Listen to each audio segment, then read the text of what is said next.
أنا اليوم هلاك الطاغية المجرم حاكم الكويت لعنة الله عليه وحشى الله قبره نارا.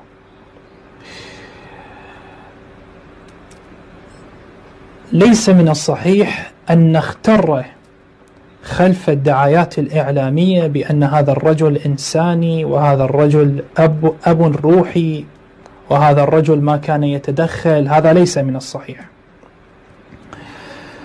فمن الناحية العقائدية فإنه مات ولا يعرف إمام زمانه، ومن مات ولا يعرف إمام زمانه مات ميتة جاهلية، أي أنه كافر غير مسلم مات.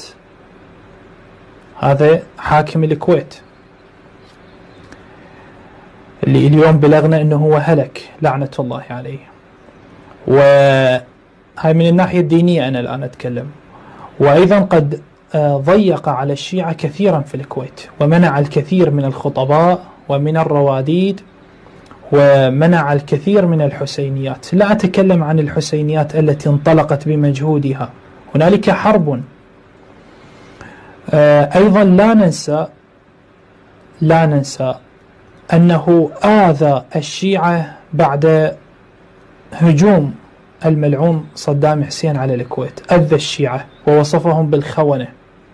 هاي الجنبة لا ننساها، الجنبة الدينية، أنه رجل منحرف العقيدة، فلا يجوز الترحم عليه ولا يجوز نشر صوره ولا يجوز الترويج له، بل الواجب علينا شرعا أن نسبه ونلعنه. نسبه ونلعنه. من الناحية الإنسانية التي يحاول